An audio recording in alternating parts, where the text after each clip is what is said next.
Oh, yeah, everybody. You've got the best podcast in the 815. This is Beyond the Cube. This is Bob.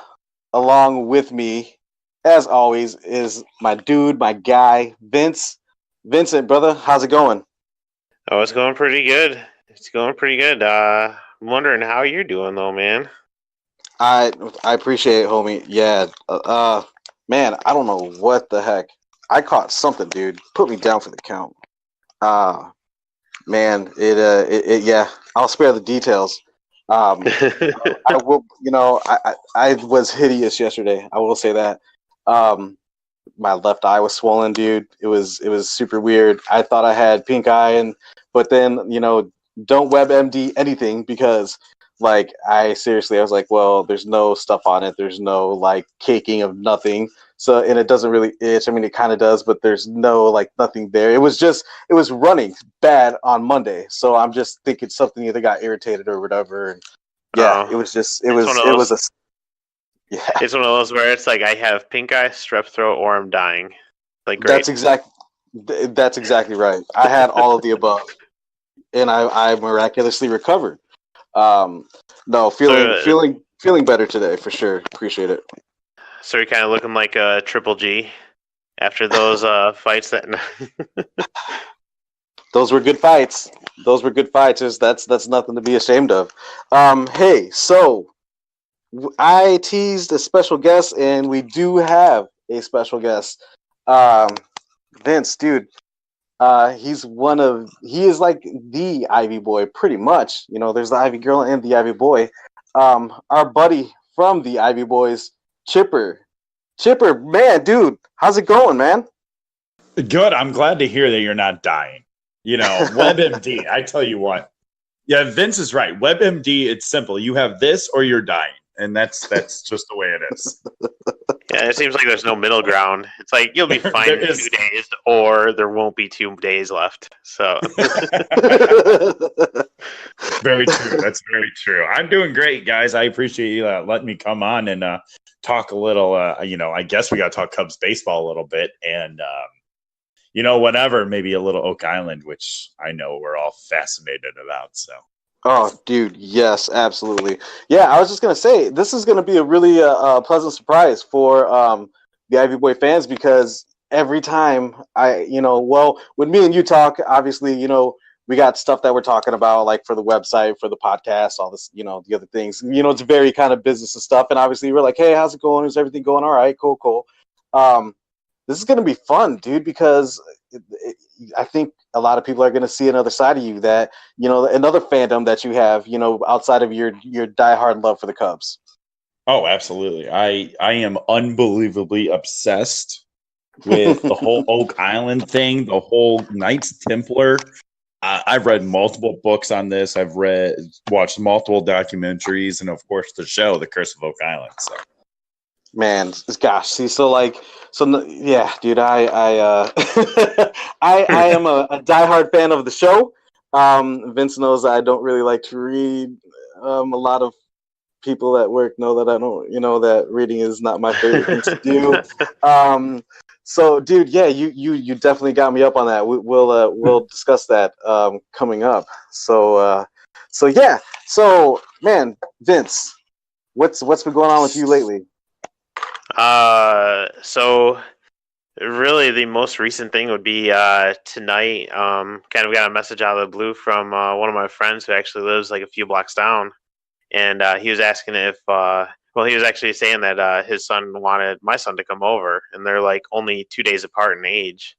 So I'm like, yeah, sure. I was like, let's go over there. So we went over there, and those two were playing, and then me and him were talking, and he was telling me that he had an idea for like a board game, and then like he's like, yeah, he's like, I had this idea, and then it's like as I was putting it together, I was like, oh, it was like this exact board game.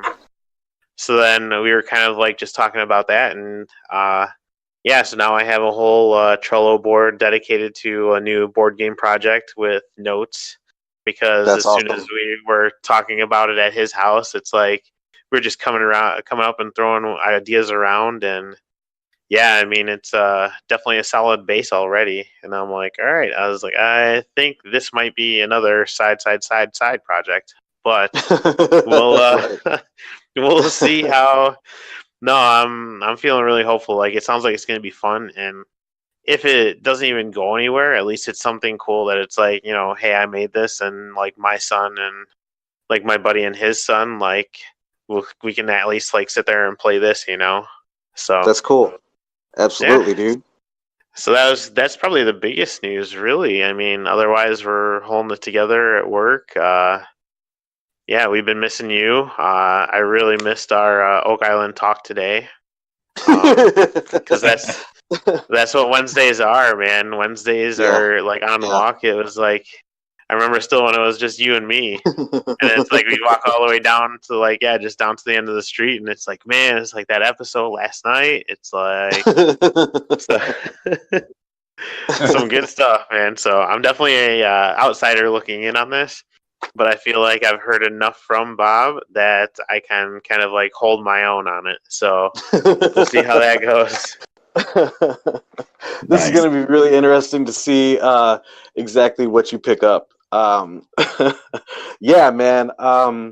So as far as for me, getting over the pneumonia, the whatever it is that I got, man. It was nice to put in work today. Logged in from the house. And to be able to hop in and work was amazing. I want to give crazy mad props to my coworkers, the people that I work with. Man, you guys are like literally amazing. Jade, Josiah, Christy, you guys just are just awesome. I don't know if it's relayed to you guys enough, but you guys are awesome. You guys are great and wonderful. But yeah, man, it's so cool you know what? I just miss working when I'm laid up. Like I hate it because I don't like feeling useless. I don't like, I feel like, I need to go check the email or I need to check, tickets and see how things are coming in, if there's any fires. And then I think about like you being there and just like, oh my God, Vince is probably so bogged down and everybody's probably coming to him for this and that. And yeah, dude, it sucks kind of feeling that way, man. And it was just great to be able to talk to y'all and stuff, and also T2 coming back from vacation. Also, I hadn't talked to her and sent her some messages, and she thought I was purposely avoiding her. That was hilarious. Oh man, but, was it one of our neighbors? She's already come by probably about 10 times in the last 3 days and said that she misses us. And it's like we've only been moved for like 3 days, and Bob's only been sick for like 3 days. It's like this has not been a long time. So and we did partially decorate your desk. Well, I put up the Cubs Way sign because because I mean I had to have you represent still, and Appreciate then it. and the ukulele is up as well as your Mr. Potato Head Bears guy. Like those are all up. So otherwise you still have a box to unpack, and I was like, I'm not doing the rest of this. It's like we just need to get the Cubs stuff up just so that the territory is now completely staked out. So gotcha. Yeah, you already know. Yeah, it, there's no more Sox fans in that aisle. So oh yeah, that's right. Okay, yeah, that's right. Yep, that's right. He's over in our aisle now, and he hasn't even unpacked his stuff. Somehow he had 3 boxes of stuff. I'm like, what is even going on? Geez. I don't even know. But it's just sitting there in his cube, just like whatever. So yeah, whatever. How about so what about you, Chipper? I mean, there's been quite a few things to kind of look forward to and stuff. What do you got going on? Oh, just normal day in and day out 33-year-old stuff. Baby's been sick. Still is. She's a little bit over 1.5 years old, and this is really her first big like cold sickness wise. She had an earache like last month, but like this is like the biggest one sickness she's had yet. And it's just you guys, you know how it is. You know you don't get any sleep when they're sick. You don't. Everybody's crabby. You're ready to drink a 12-pack every night once she goes to sleep. Things like that. But that's just basically how I am in this. This off season's not helping with anything when it comes to baseball. But it is what it is. I did tell Vince, that that tweet that I don't know if I can't remember how it went down this afternoon, but it was something about like, okay, well, it definitely sounds like Harper is almost willing to take a really short contract with with the high average value. Why don't we just sign him, win the World Series, and we'll figure it out later or whatever. I mean.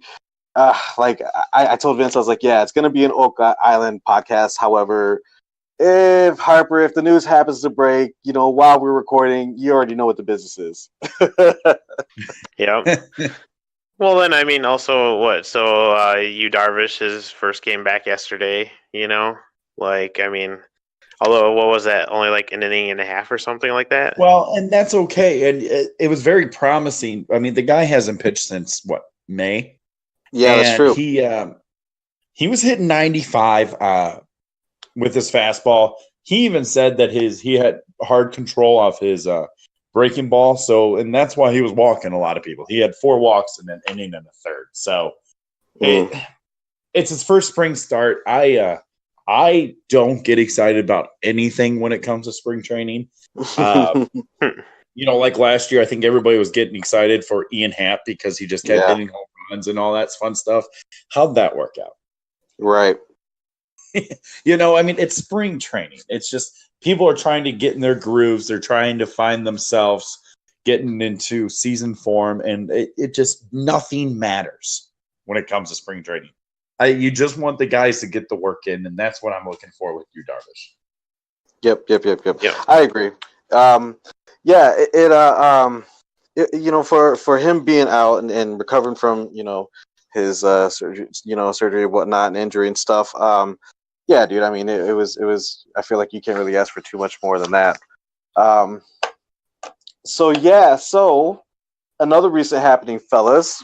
We definitely kind of talked about it. Vince was nostalgic about Wednesdays, which is for Vincent. Our discussion is writing group, and also it's probably really. I always feel like I gotta really discuss Oak Island with Vince. So Chipper, So you're saying you've read books and stuff. So you're going to have to, share the knowledge of wealth that you have regarding this, because, Vince is. I don't think Vince, you haven't seen an episode yet. Is that correct? I have actually seen bits and pieces of episodes, because I know that you would text me when there were when they had the marathons on, on the weekends. Yep. And I mean, for real, it's just out of I don't know, brohood, I guess. I was like, I know what I'm turning on for about the next half hour or so. So, my dude.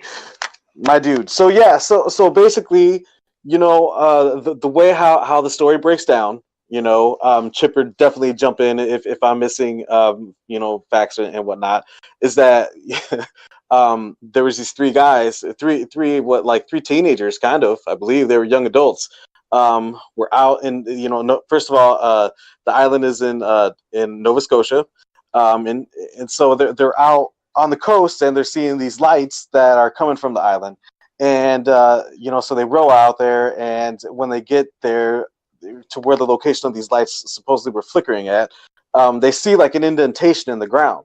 So, and I believe they kind of looked up, and supposedly there was a story that there was a pulley up as well too above this indentation. So that led them really to speculate that, man, there's got to be something here. The ground was disturbed, so they the next process is they start to dig. So they get to the point where they're digging down, and they hit a platform, And so they kind of break through it. They dig down a little bit further, and they hit another platform. And what they're noticing is that these platforms are they are coming out about like 10 feet apart. And eventually, once they get to 90 feet, not only do they hit a platform, but they also find like this rock. And this rock was in the center of this platform, and there was like this inscription that was on the rock. And it wasn't in English, it wasn't in French, it wasn't in any sort of language. Is the way how the story is. And so so I believe from here they remove the rock and take it out. But once the rock was removed, something happened, and all of a sudden you get all this water coming in from who knows where, and it's flooding this tunnel, this shaft that basically that they've dug down into. So totally spoils the whole entire digging. So that's that. It was booby trapped. That was it. And then from there on, basically it's the treasure hunt. It's the story. It gets spread around. It's that's kind of what got me hooked onto it. So my story is that I remember hearing this when this kind of came out, and I was like, come on, are you serious? Like, first of all, I kind of thought that the story sounded kind of fake, really, and I was like, really, like the treasure, okay, how are they going to make a show out of this? And I can't remember what show it was, but we were over at a friend's house, and Oak Island just happened to be on, and I want to say it had to be like around like season 3 or 4. I mean, it was a couple of seasons in, and I was captivated by it, just the story, and I don't even, and honestly, I can't even really tell you like what exactly it was at the time that was happening, but there was something just about like about these brothers. There's 2 brothers that are on this island that pretty much like had. Really, one of them. Well, I mean, there's a whole group of them, pretty much. But yeah, no. So with these brothers, there's something about this story that just I don't know what it did. Like, but I was hooked, and like immediately from there, like I went to go check out. Like I think it was like on Hulu or something like that. Boom, done. Marathoned everything. I couldn't stop. Could not stop. I mean, so Oak Island probably. When it comes to watching and binging television shows, like I feel like I don't really watch TV or movies a whole lot anymore. We're, just busy. I want to be doing something. I want to be creating something. I want to be working on something. So I feel like I don't really watch a whole lot of TV like how I used to, but Vince can attest to this. And I think probably even Chipper can too. Tuesday nights, like, you can probably get a hold of me, but I'm not working. like Tuesday night is dedicated, especially at 8:00. If it's a good night, it's from 8 until 10, but usually it's from 8 until 9 because it's only an hour long. It's dedicated to Oak Island, man. Like I am totally obsessed with this show. This is like, and just this whole progress of where they're even at right now, like. Thinking about when I first started binging and watching it and stuff, like, what they've actually done to one of the areas of the island is just like, is crazy. And like, and even like watching it on TV currently right now, I feel like Chipper could probably definitely vouch for this. Like, I feel like we still don't really like grasp like just how big, this area of land that they're basically, that they're digging through. Yeah, man. It's awesome. Yeah, absolutely. It was when I started watching the show. I heard about it when I was watching, I think, Ice Road Truckers or something stupid like that on the History Channel when it first came out. So I've been watching since day one. I had heard about Oak Island and the Money Pit a little bit before the show started because I've always been fascinated with religious artifacts, and you can't talk about religious artifacts, main ones like the Holy Grail and the Ark of the Covenant and stuff like that, without even mentioning Oak Island. If you don't, you're not doing yourself. You're not justifying the legend of those artifacts, and so I'd heard about it, and so I was intrigued about the what is this show gonna be about? And it's just that couple things that bother me though, and you said it, Bob, in the beginning, and the show really is the only place that I've heard this about those lights that drew Daniel McGinnis and I think it was his brothers to Oak Island. Like I said, the show's pretty much the only place I've heard the thing about the lights. With everything else I've read and seen, what drew them was the fact that there was an island. How's the line go? There's an island in the North Atlantic. It's covered in it's covered in oak trees, which are not natural for Nova Scotia. And that's what drew him, because Daniel McGinnis was looking for a place to start a farm. And they came upon this indention in the ground. And that's what got them. And there was something hanging in a tree. And that's what kind of got them to start digging right underneath the thing that was hanging in the tree. And and that's where that's where the money pit was born. And they started digging, and like you said, every 10 feet they hit the oak planks, and they would find something every single time. I think they found gold chains at one point. I think they found they believe that they found coconut fiber at another point, which coconut fiber in Oak Island in northern Atlantic and Nova Scotia does not exist. Absolutely, that was brought to the island, and then so on and down to the 90-foot stone, which, it was, like you said, it was inscripted in not any known language. It was more like hieroglyphic kind of thing. They were saying they ended up getting it, figuring out what it said, and it said, I have it right here in front of me. Now I lost it. 10 feet below 2 million pounds, which, of course, if Great Britain, England deal in pounds, and that's, of course, their money. So that's where so people, they moved the stone, and by moving the stone, it set off the booby trap somehow. And then it was filled with seawater, like you said, and it was seawater, which also is extremely fascinating. And the treasure hunt just started right there, and it just, for people who don't know how big this treasure hunt is, future president at the time, Franklin Delano Roosevelt, was involved in the treasure hunt at one point. That's how big this thing is. That's how much people believe that there's something up with Oak Island. And it's unbelievably fascinating. I love every single minute of it. The show is it's so great, and it gets you hooked. And then every single time an episode ends, you feel a little disappointed. So I know I've heard that on almost a lot of the walks, really. Like, it's like, all right, it's like next week is the week. I know this is going to happen. It's like they're going to find, and that actually, yeah. How long have we been working together? Like a year and a half. It's been about, yeah. And it's true, and it's true. I love the hope, though, and the enthusiasm. Like I like it. I like that. How it's like. Yeah. Except for the recap weeks. I know those are just disappointing all around. So.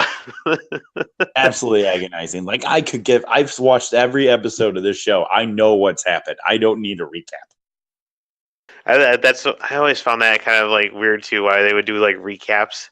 It's like, if someone's watching the show, it's like they're, like, this is just filler.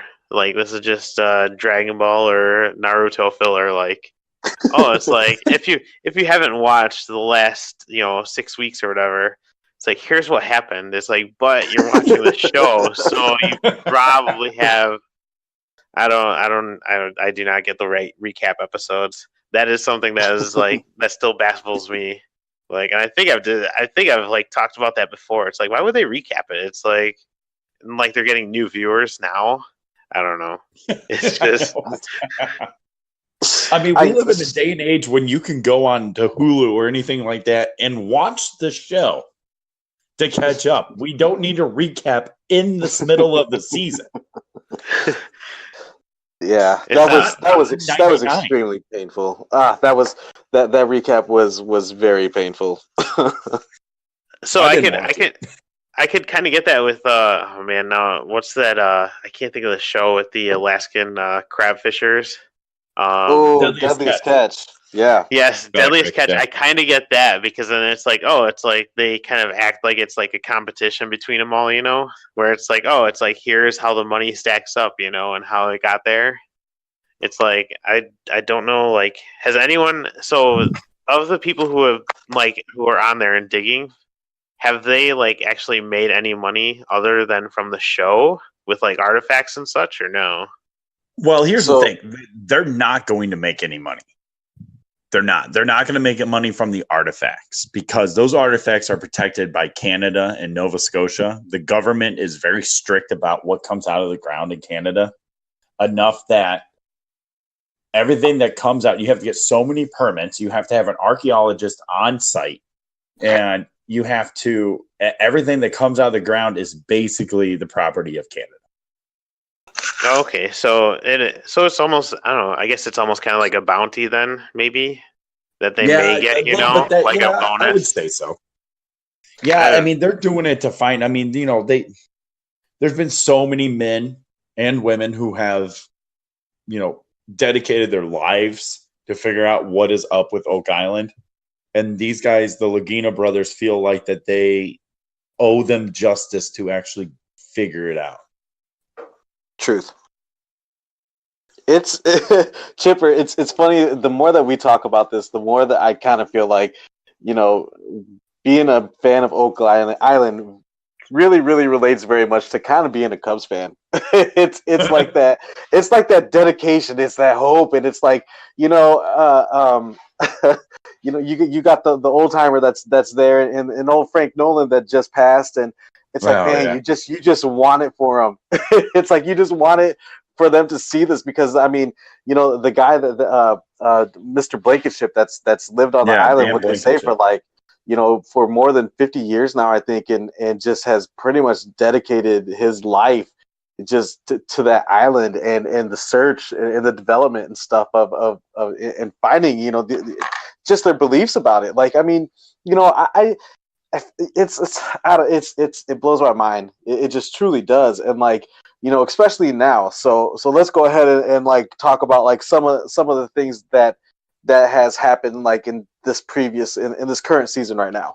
So, to totally catch us up to date, there's a Money Pit area, and the Lagina brothers in the Money Pit area did a bunch of really cool, as far as trying to map the underground of the Money Pit area and to really kind of pinpoint and locate an actual underground map, so that way they're not necessarily just taking blind shots to try to we're just gonna put a borehole here and hopefully it something's here. I mean, they're looking at the maps and the things that were documented, but they just recently said in this past episode, I mean, with all the searchers that are there, I mean, they were more worried about the treasure search more than documenting what they're doing, and so specifically in this Money Pit area, I really feel like the way how they thought about trying to get some data to figure out what's underneath just was awesome. It was so cool, and it made total sense. It was basically like a grid that they made on this area where the Money Pit was at.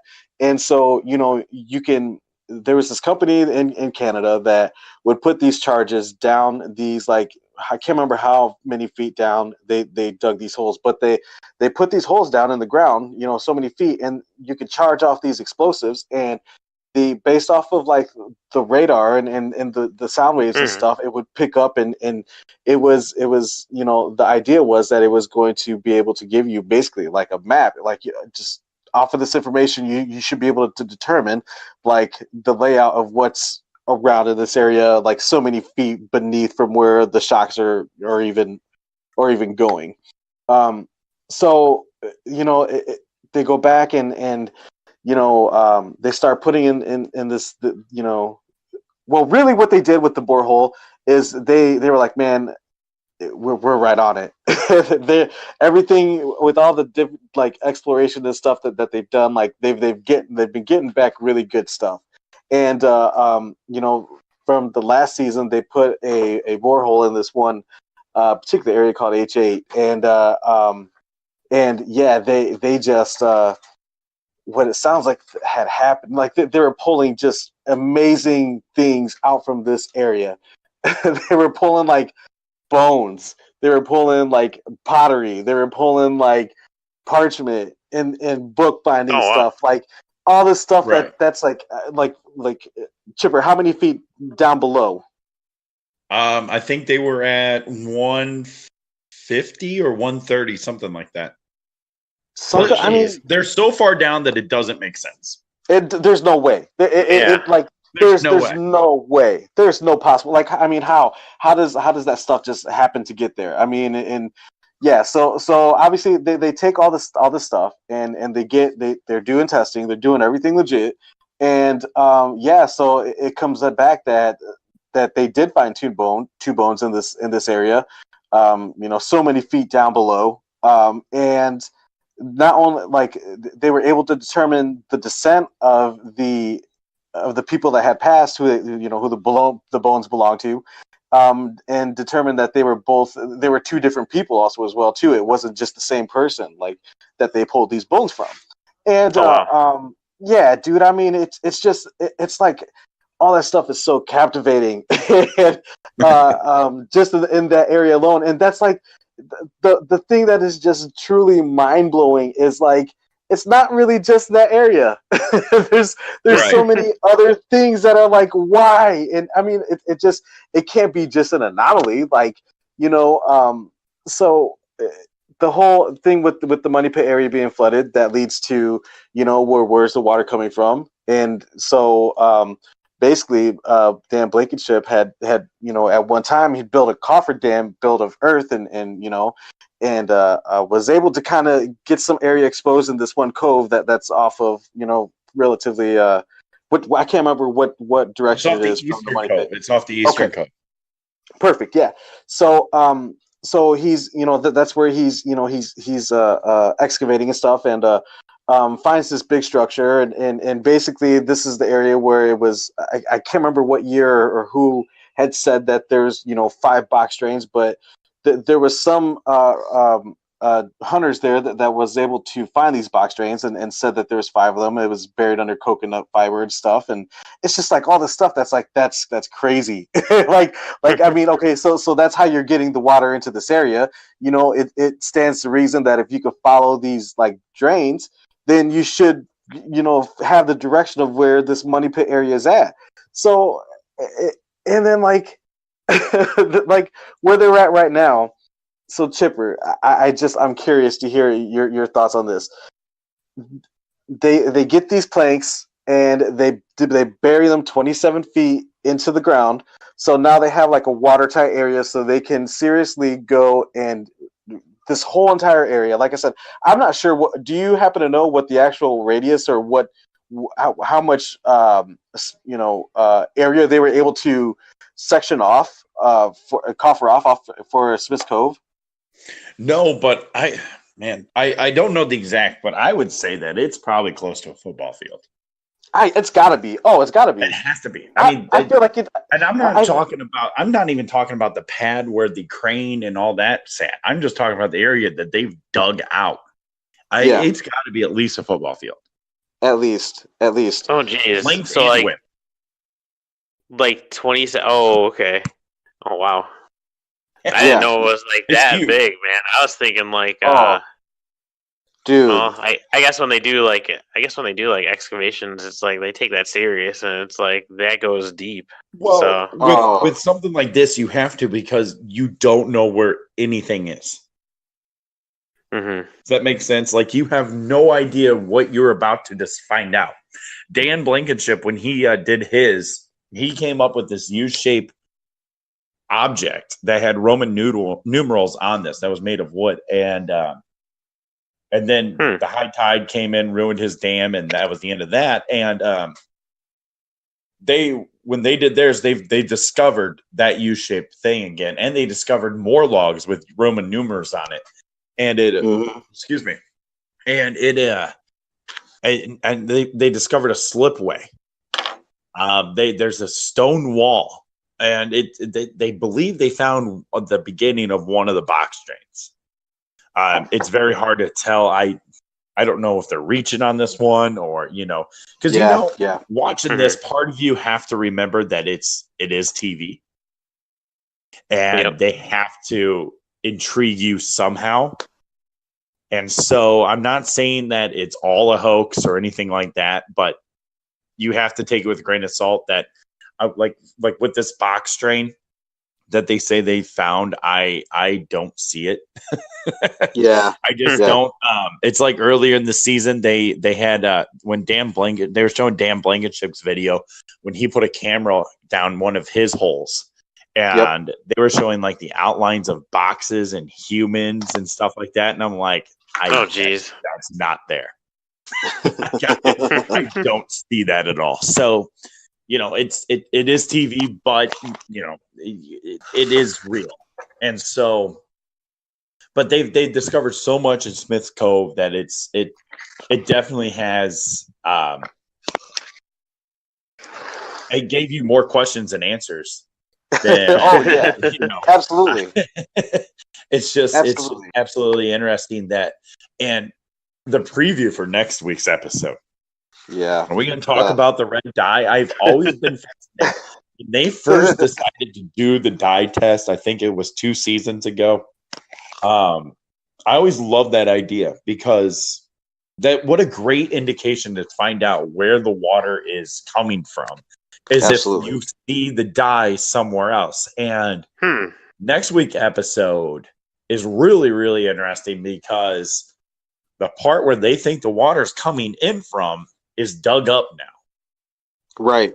Exactly. And there's still water in the ground. And so there's no water in Smith's Cove anymore. There's water in the ground. So at some point, that water is still seeping up into where they've dug in Smith's Cove. So if there is going to be any dye, you're going to see it trickling out of the holes in Smith Cove. Yep. Yeah, I agree, man. I'm super. Well, I'm always on pins and needles. I'm a sucker for it. Everything, like whenever they're showing the teasers and stuff for the next episode, I'm like, yes, this is it. We're getting answers, and it seems like we just have more questions. And then a cave-in happens, and then what? Oh yeah, and then now it's Are we going to be able to continue? Are you kidding me? You kidding me right now? Yes, we're going to continue. We got it. We got to continue. They're pretty sure that HA is the money pit. They're really, really strongly believe that they've actually hit it. And it's so hard to tell because Robert Dunfell, he pretty much destroyed anything that, he destroyed the whole area because he did what any normal person would do. Well, they say there's a treasure, so I'm going to dig. And he dug. He dug, and he destroyed the whole area. Nothing's the same it was mapped out with, anybody besides Blankenship. Because Blankenship came after Dunfell. And, Restal's, the chapels, it just, nothing is the same from what William Chappell did. You didn't know because the maps weren't accurate anymore. Right, exactly. So we cursed the Dunfells, Vince. We're not happy with the Dunfells. No, we're not happy the way he did it, but like I said, any normal person is gonna be like, well, there's a treasure here, I'm just gonna dig. I'm gonna dig all over. We're just right? Yep. I don't know. I would hope that some people would take kind of like a more calculated look at it and be like, it's like maybe I don't want to ruin what might be under here. It's like, how about if I, try and plan this out? I would hope that someone would do that. I guess. Well, so also, Do you think that okay, so do either of you follow like I guess these guys like on social media much too or no? No, I don't, because I feel like they're just going to tweet about the show and stuff like that and just post about that stuff. I don't think it's going to be anything like up to date or all that stuff. Oh, okay. Because that was what I was thinking. I was like, and especially like when we were kind of talking about this like earlier too. Like, I'm like, man, I'm like, if I was like, what if they actually find something? It's like, would they break it on like Twitter or would they break it on Facebook first? And then it's kind of like, oh, it's like, but you'll have to wait till next season to see, that we've like uncovered the treasure kind of stuff, It's a little bit frustrating because I'd say like Vince. So okay, so we discussed and I was like, oh, cool, don't worry about it, bro. I got you. I'm gonna find some stuff for you and I'll send it over. I'll put it and update it on our Trello board. So it's extremely frustrating, man, because like if you really go and start Googling and searching for like updates on Oak Island, they are at a very they're at a minimum, man. Like it's really, really strange. Like even like so I'm so obsessed, like I've even got to the point where I go and Google map it just to see like any updates that are happening in Smith's Cove and like nothing. There's literally it looks like how it did like 3 seasons ago. And it's beyond frustrating to me, like that part of it. That's the only thing that really like kind of gets me upset because just like how you said, so like let's just say like it's I can't even imagine what kind of weather they're having in Nova Scotia right now, because I feel like what we got right now is just absolutely terrible, but and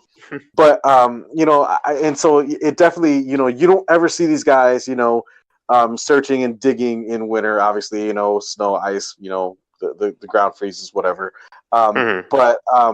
but it does really make me wonder, like, I don't, if it's me, like I'm up there like the second that it's like warm enough to get there, and I'm sticking around until like I absolutely like have to pack it up and go. And if I did find something like, just like how you said, like, does it break? I mean, I feel like it has to, with like some of the things that they are like possibly talking about that could be buried down below. Like, I feel like it truly just like there's no way that you sit on that and like force people to like wait, next year to find out that William Shakespeare's lost manuscripts are buried in Nova Scotia. Like, I mean, like you don't do that. You don't tell people that, hey, the Ark of the Covenant is down, buried in Smith's Cove. But guess what? You're gonna have to wait 2 seasons to have to go through 2 recaps. That's some BS, man. I don't feel like you could do that. Well, and we live in 2019. And like you said, if you go Google and search, they're very careful about what they're putting out there. And I get that. But it's 2019.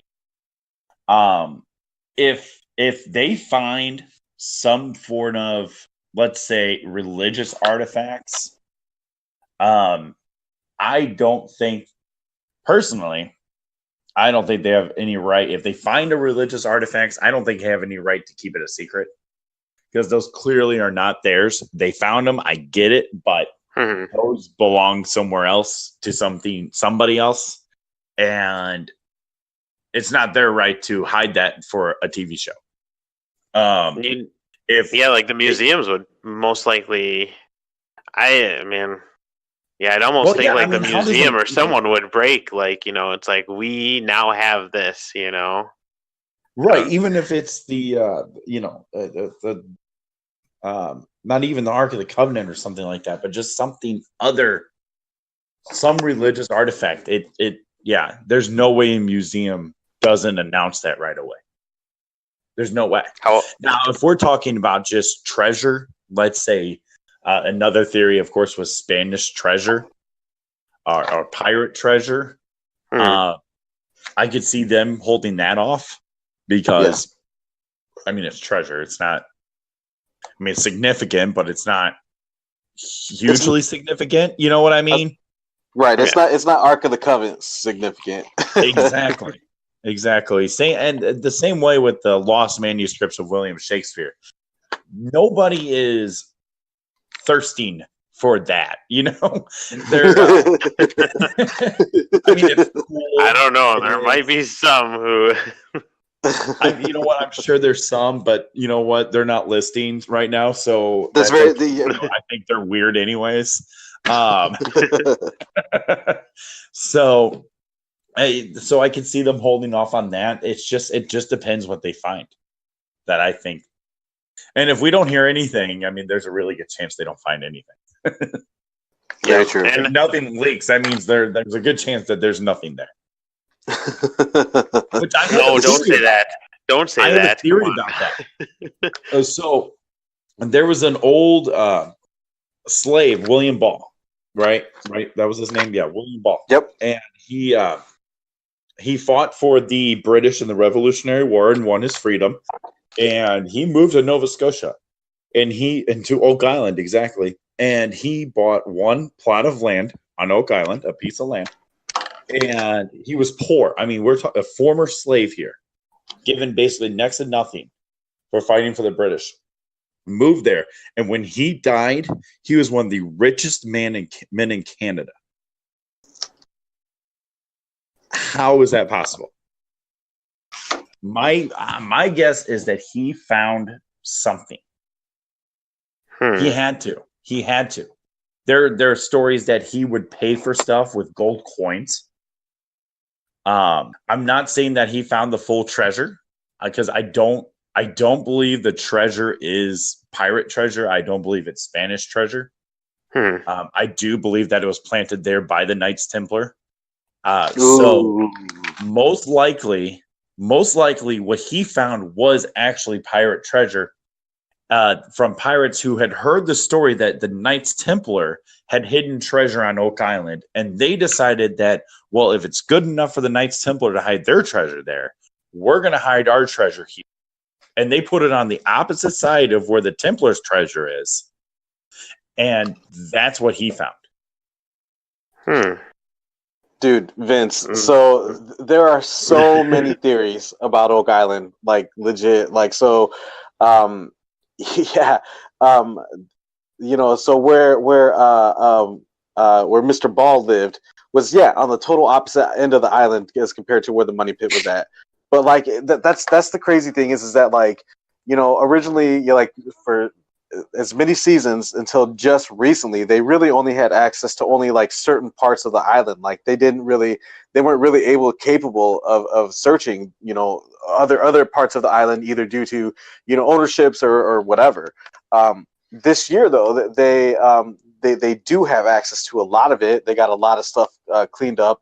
And so there was an episode this season where, you know, so one of my favorite guys on Oak Island is Gary Drayton. He's got the metal detector, and I think is he Australian? I'm not sure. What? No, he's British. He's British. Oh, he's British. Okay, yes, I'm pretty sure he's British.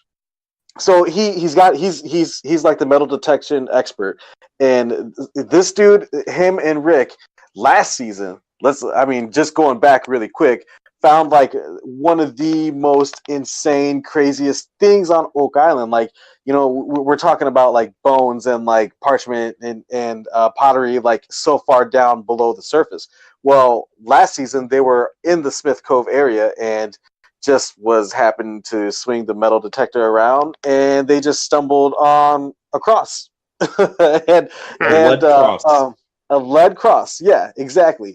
A lead cross, and it's very reminiscent to some carvings that was in a Templar prison in France.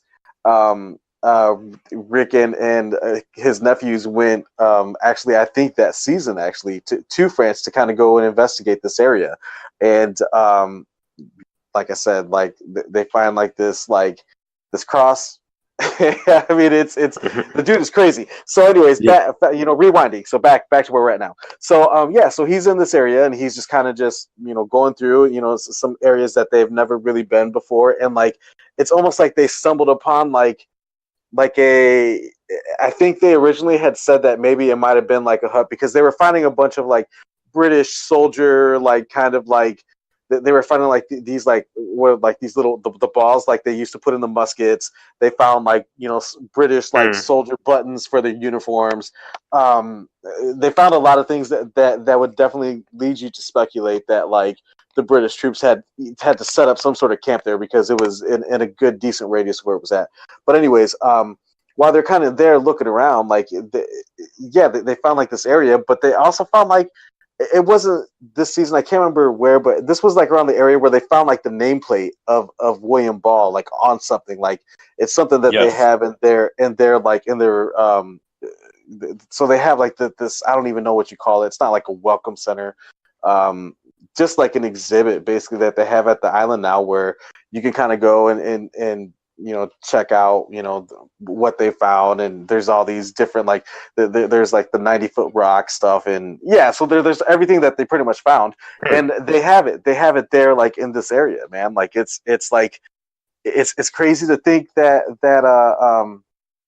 he had found that treasure. But trying to go back to this here and with the McGinnis family and stuff. So, Chipper, do you remember?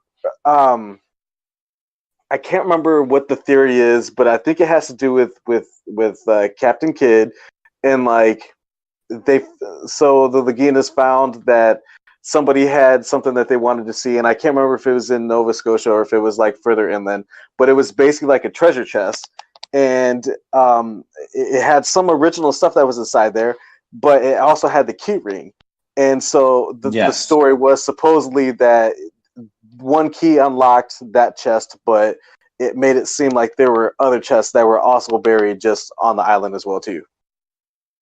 Yes. And that he was a descendant of Captain Kidd himself.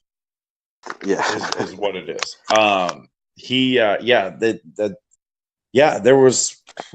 There was that one key, and I want to say there were 3 other keys on the key chain itself with a set of keys. And like you said, that one key opened that chest that the guy had.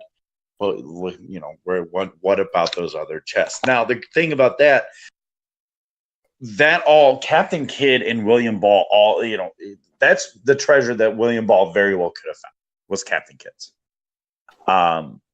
And when you find a chest, if you don't have the key, you're going to do anything that you can think of to open that chest, right? Yep. I mean, it doesn't matter if you don't have the key, so who cares? So, it's a very, very high possibility that that's what he found, was Captain Kidd's treasure. Which, like I said, I believe I lean more towards that, because I do believe the main treasure, or at least not even the main treasure, the whole booby traps, even if there isn't a treasure, even though I do believe there is. The booby traps itself is Templar, because there's people who believe that Oak Island is set up to hide to be a diversion from the actual treasure. Like it could be more inland. There's a town and northwest of Oak Island, and it actually lines up perfectly. It's called New Ross, and there was recently I say recently, but I'm talking like 1980s, a ruins of a castle that was built in New Ross, and they figured out where the front of the castle is, and the front of the castle pointed directly south, right towards Oak Island. Oh wow! And and they say that it's Templar, that it was Henry Sinclair, who was this Scottish guy who was who helped the leftover Templars from when they were getting arrested and killed by the Pope and the King of France. He helped these guys escape, and he came to the New World, basically to Nova Scotia at the time, and they set up New Jerusalem in Nova Scotia, and in the area of New Ross was supposed to be the New Jerusalem. And so it just it just makes too much sense that this is Templar, it's Henry Sinclair. It's because all the remains around Oak Island are set up how the Templars built things, how Henry Sinclair, who followed the Templars' blueprints, built things. And his castle, there are ruins in Nova Scotia that are built like his castle in Scotland. And it just there's too much of a coincidence for it not to be him or the Templars. So that's why I'm pretty sure that this has something to do with the Knights Templar.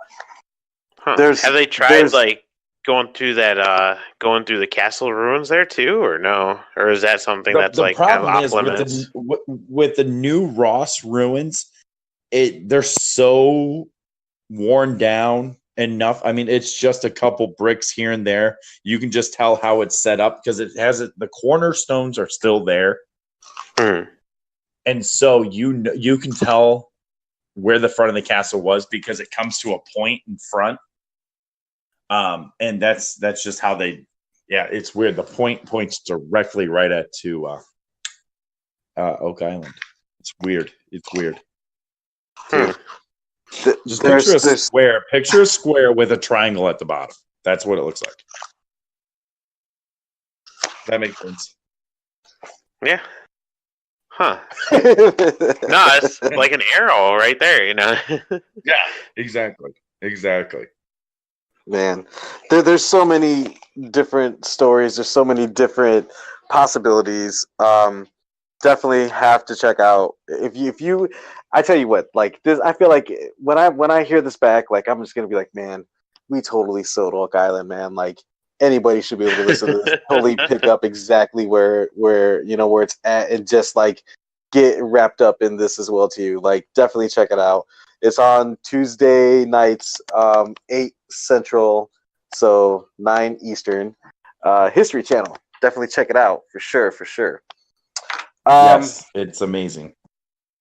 It is February 27th, 2019. This is Beyond the Cube podcast. Chipper, we had Briz on first day of spring training. I think that podcast actually came out on Valentine's Day. The one thing that when we had talked, when we were checking, like doing like the pre stuff or whatever before, she gave a really good backdrop of the Ivy Boys, but it wasn't something that we put on the podcast. Chipper, give us a little bit of history about the Ivy Boys. Okay, so the Ivy Boys was the brainchild of me and this other guy, Joel Fry. We both were on a website called the MLB Mayhem at the time. We were writing for them, just doing coverage of Major League Baseball, and they asked if we wanted to do a podcast. I said yes right away, and it kind of grew from there. I was doing it with this other guy. I don't even remember his name. It didn't matter. Wasn't that good at it. And so I took the reins, and I started the 643 podcast. And I did a few episodes by myself, and I decided I needed a co-host. And so the search began. I was looking for my co-host, and this all is happening in October, the beginning of October of 2016. Oh man. Right? And so I'm looking for a co-host, and Joel throws his hat in. And Joel's a Cubs fan. And so he comes on, and the guy I had before, the guest host I had before, the week before Joel came on, I was pretty sure I was going to choose him. And then I recorded with Joel, and it was over. It was just, I mean, he was a Cubs fan. It was chemistry right away. It was great. So we started going around. I think our second or third episode was the World Series podcast. It was a World Series episode, and it was amazing. It was amazing. It was a guy that I did not know, and him and I sat there and talked about the Cubs winning the World Series like we had been friends all our lives. And so it just grew from there, and then we wanted to take it to the next level. The guys at the website did not, so we went on our own. And we had to come up with a name, and we were throwing some ideas out. And then my lovely wife said, well, what about the Ivy Boys? that is the greatest name ever for a Cubs podcast and website. And that's where it was born. And him and I rode with it for a while. He was doing the site. I was editing everything by myself. I was writing everything for the blurb of the episodes by myself. He would do blogs. It was going great, and we wanted to get somebody else involved, and we put it out there that we were looking for.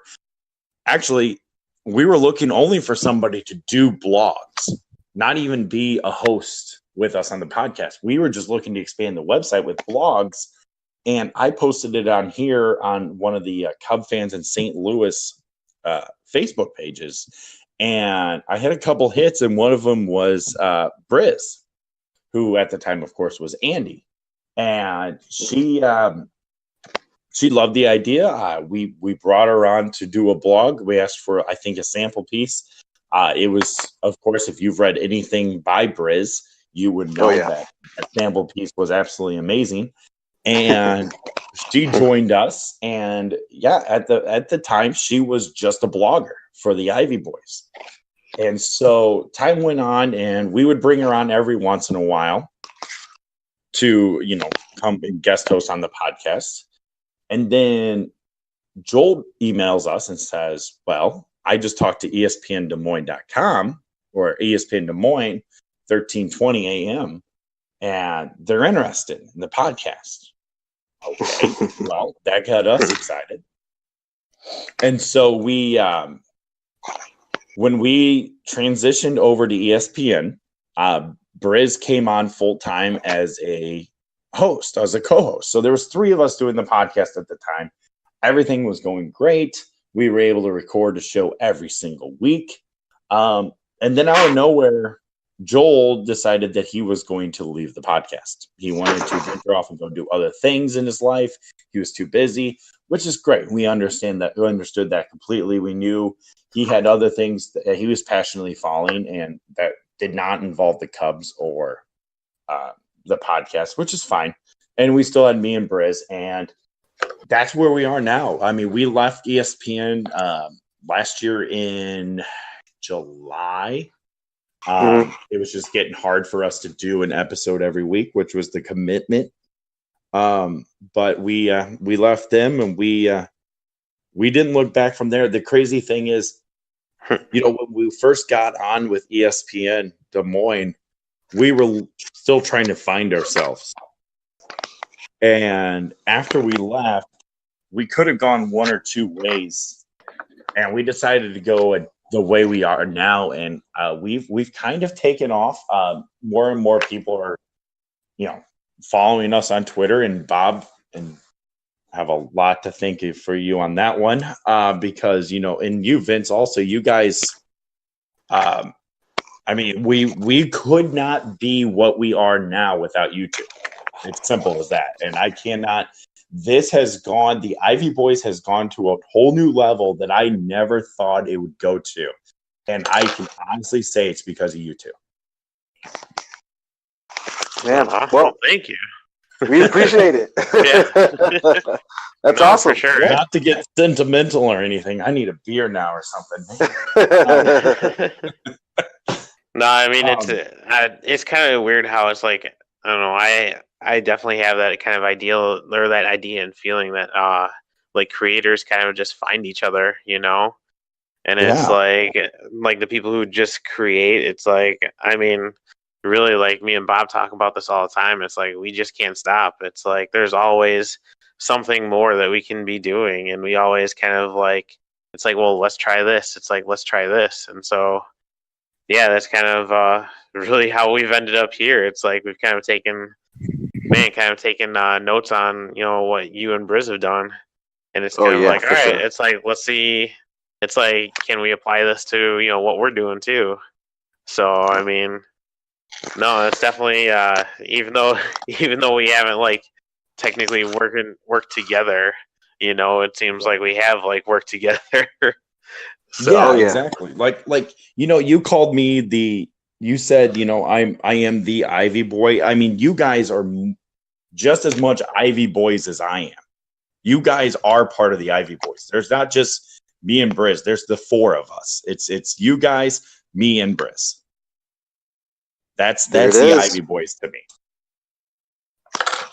That's Because awesome. I mean, there's no way that I would ever be able to figure out how to get on iTunes. There's no way I could figure out how to get on Spotify and all that stuff without you guys. There's no way I could design a website like you, Bob. There's no way I could do what you do, Vince. I tried doing that, and it was harder than I thought it was. And yeah.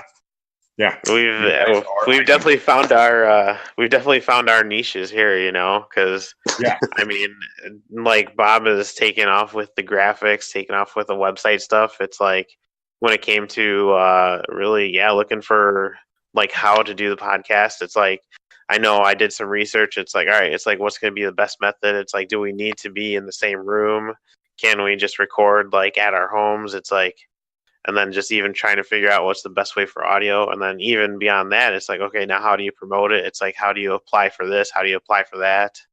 So, which reminds me, I actually have to go ahead and see why iHeartRadio hasn't picked us up yet. But, hey, what's up with that? Yeah. What's going on with that? Come on. Jeez. I don't know. I think I applied for that like forever ago. Part of iHeartRadio. Yeah, Wait a minute. This is news to me. No, I'm just kidding. I know I've applied for like, man, everything that I could find, I basically applied to, and a lot of the stuff like Apple, like the iTunes came back like right away. It's like Spotify came back right away, like the day later. Like if iTunes took like 3 days to approve it, it's like Spotify was like, it's like you submitted it. It's like, all right, you're accepted. Cool. Well, that was easy. Right. Yeah, no, right?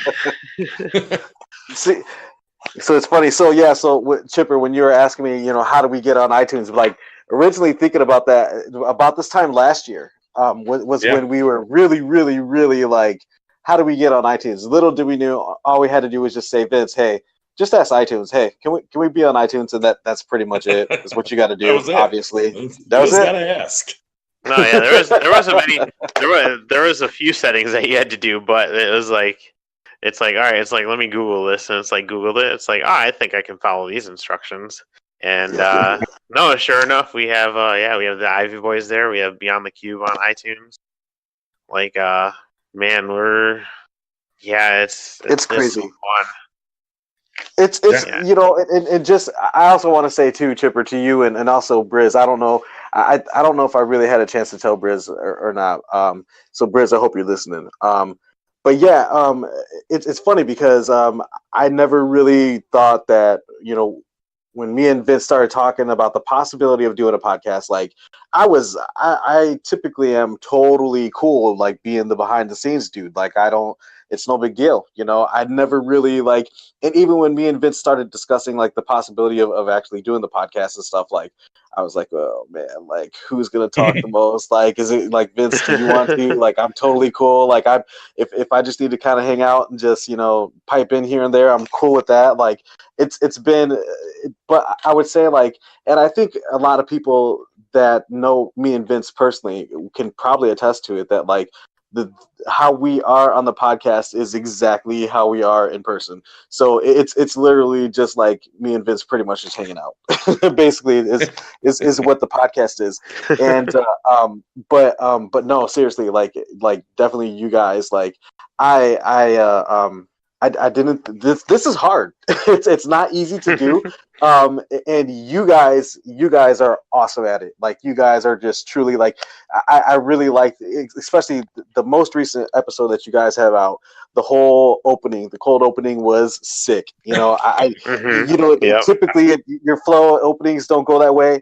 I really dig what you guys incorporated.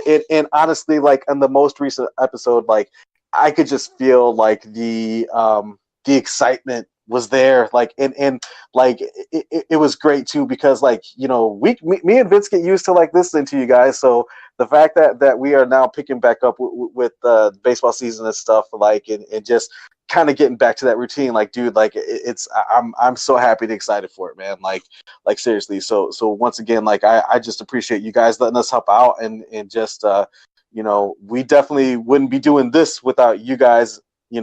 Definitely without you guys for sure.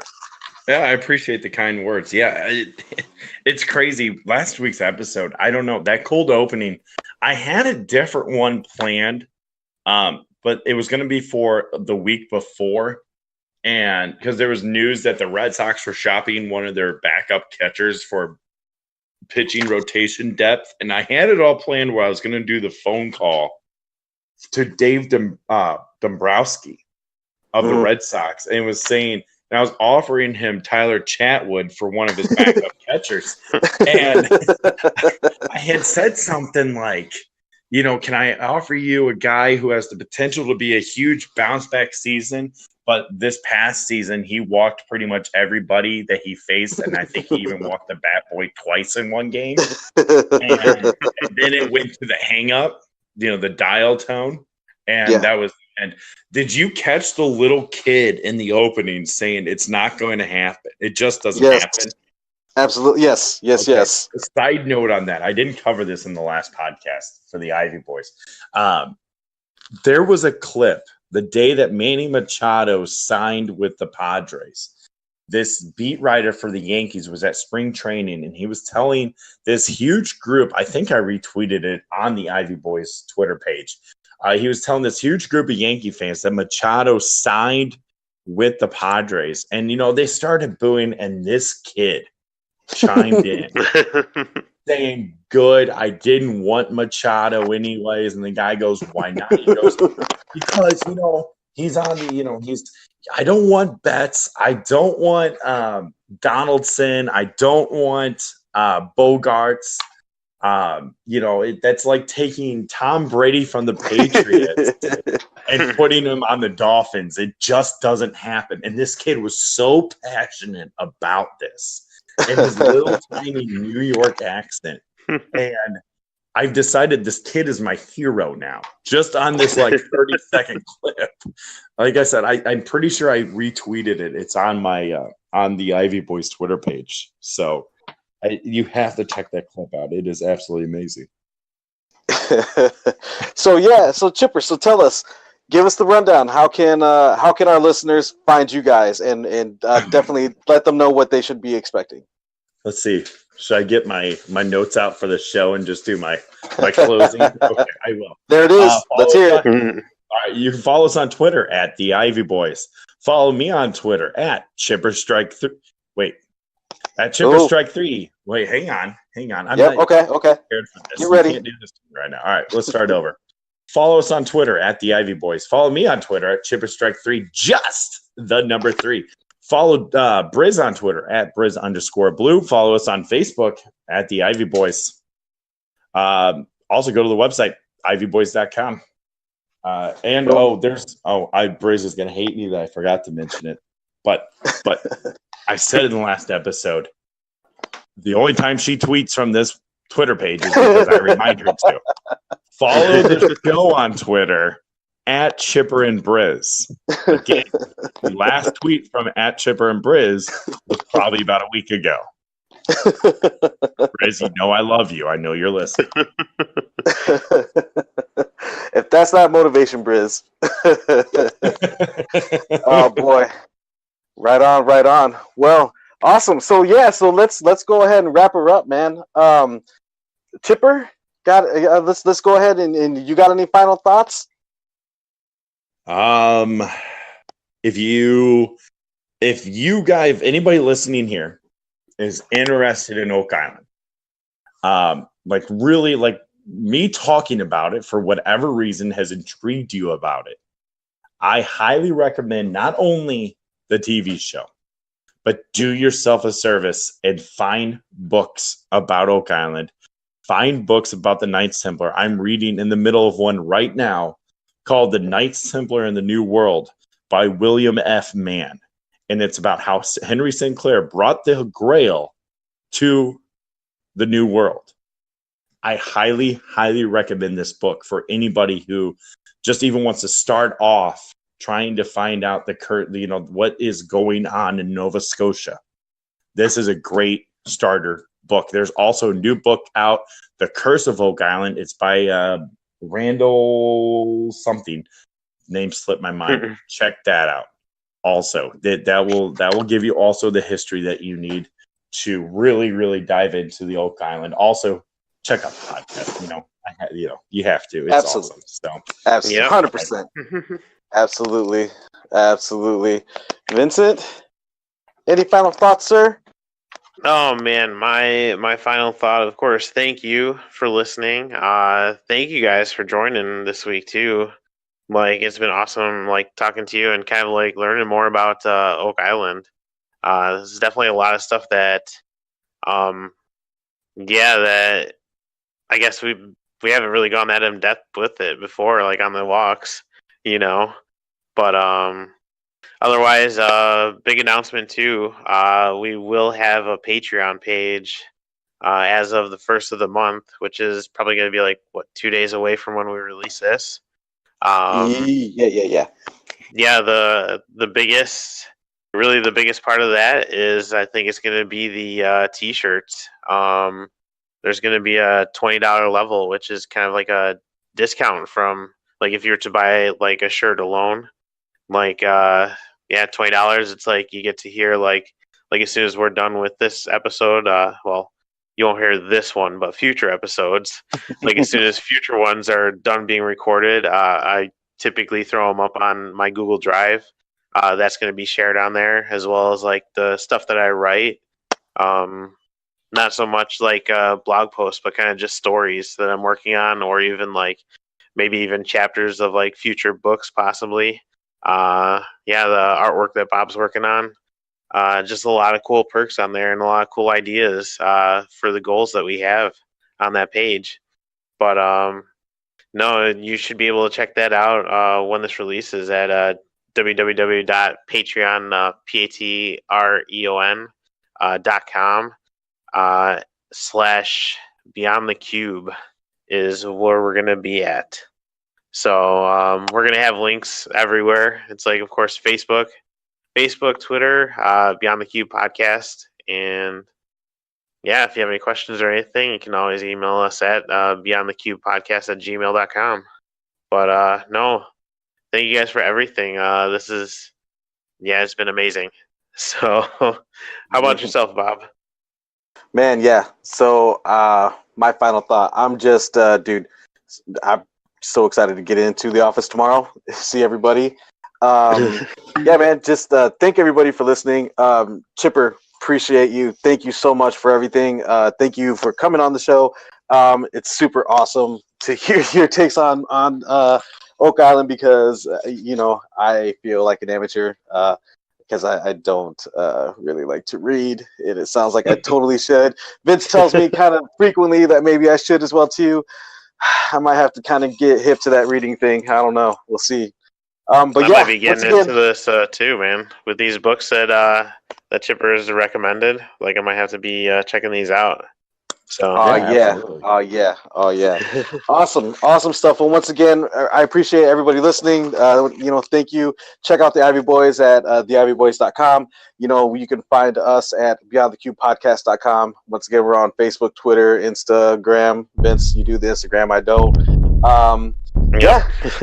And that's all I gotta say. I can't wait to hear Josiah with the song. Yep, Craig, get out of here. Go on and go. Okay, ready. What a time to be alive. I'm not kidding. It's the best in A15. Well, she says she don't like